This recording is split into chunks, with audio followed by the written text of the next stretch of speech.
একজন সুন্দরী নারী ইয়ং মেয়ে শিক্ষিত মেয়ে নিয়োগ পেয়েছে হিট অফিসার হিসেবে, তাকে নিয়ে ট্রোল করে।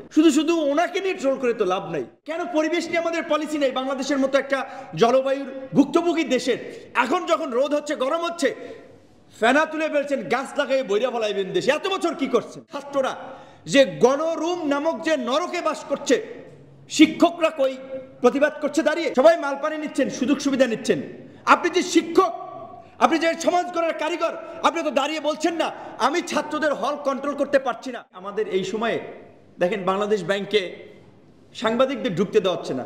চুরি চামারি করবে চোরের ঘর চোরা বাটপাররা, দেশের টাকা বাইরে পাচার করে নিয়ে যাবে, রিজার্ভ ফাঁকা করে ফেলবে, সোনা বাংলাদেশ ব্যাংক থেকে সরিয়ে ফেলবে। সাংবাদিকরা যেন নিউজ করতে না পারে, সাংবাদিকদের ঢুকতে দিবে না। আজকে তীব্র খরা চলছে, হিটওয়েভ চলছে, আলোচনা হচ্ছে কেন পরিবেশ নিয়ে আমাদের পলিসি নেই? বাংলাদেশের মতো একটা জলবায়ুর ভুক্তভোগী দেশের এখন যখন রোদ হচ্ছে গরম হচ্ছে ফেনা তুলে ফেলছেন, গাছ লাগাই বইরা ফলাইবেন দেশে। এত বছর কি করছেন? এক বছরে আপনি গাছ লাগিয়ে পরিবেশ চেঞ্জ করে ফেলবেন। আবার বিপরীত দিকে আমি আমাদের বন্ধুদেরকে সোশ্যাল মিডিয়াতে ফেসবুক আছে যা ইচ্ছে তাই লেখেন, পোস্ট দিয়ে ভাইরাল হতে চায় সবাই। একজন সুন্দরী নারী ইয়ং মেয়ে শিক্ষিত মেয়ে নিয়োগ পেয়েছে হিট অফিসার হিসেবে, তার চেহারা ভালো, চলা বাইরে থেকে পড়াশোনা করেছেন, তাকে নিয়ে ট্রোল করে। একটা মানুষ দায়িত্ব পেয়েছে, এক বছর উনি কী করবে? এগুলো কি মানে আপনাদের সেন্স আসে না? এই ধরনের একটা পলিসি নিয়ে কাজ করলে তো মিনিমাম আপনার অন্তত পক্ষে 5 বছর লাগবে সেটা সুফল পেতে। শুধু ওনাকে নিয়ে ট্রোল করে তো লাভ নাই।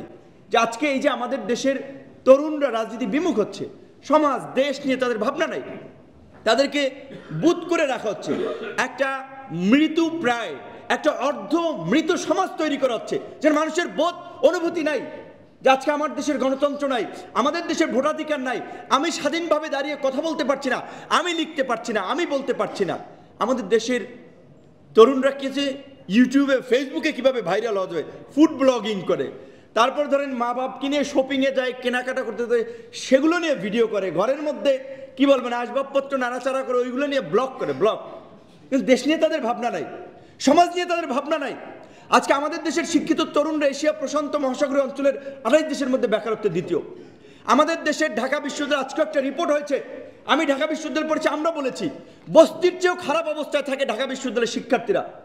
আপনারা দেশকে এগিয়ে নেবেন, তরুণদেরকে আগায় আসতে বলছেন, ঢাকা বিশ্ববিদ্যালয়ের শিক্ষকরা দেশ জাতির সবক দিচ্ছে, মানবাধিকার সবক দেয়, সুশাসনের সবক দেয়, আইনের শাসন কায়েম করতে হবে, ইনসাফ কায়েম করতে হবে, হরেক রকমের সবক দিচ্ছে না? বিভিন্ন জনে তো বিভিন্ন এনজিও বিভিন্ন ধরনের প্রজেক্টের সাথে ইনভলভ আছেন। অথচ ওই বিশ্ববিদ্যালয়ের ছাত্ররা যে গণরুম নামক যে নরকে বাস করছে, শিক্ষকরা কই প্রতিবাদ করছে দাঁড়িয়ে?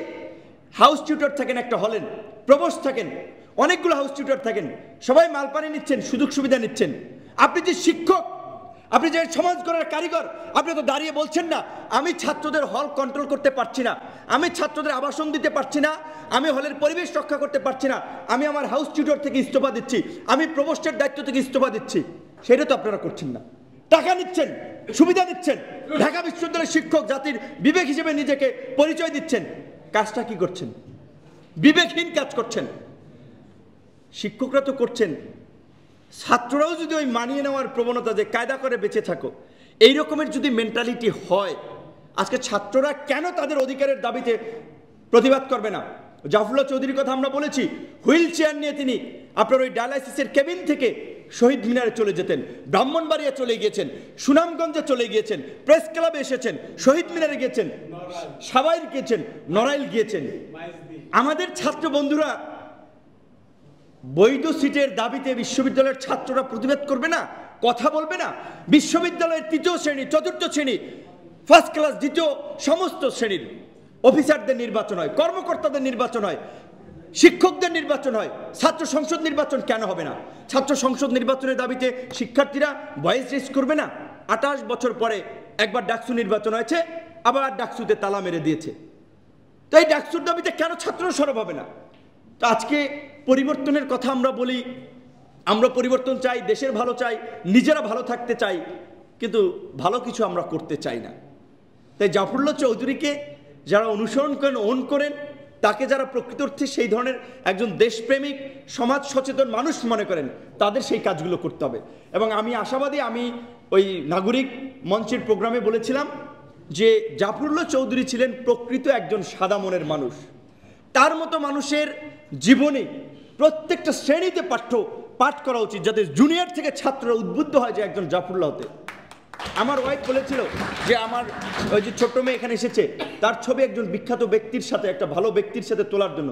তো আমি খুঁজে দেখলাম যে কার সাথে তাহলে আমার মেয়ের আদর্শিক মানুষ, অনুকরণীয় যেন আমার বাচ্চা বড় হয়ে বলতে পারবে এই ব্যক্তি আমাদের মানে একজন মহৎ ব্যক্তি ছিলেন, তার সাথে একটা ছবি তুলে রাখবো। আমি খুঁজে দেখলাম যে সেটা খুঁজলে অনলি অন পাই জাফরুল্লাহ চৌধুরীকে।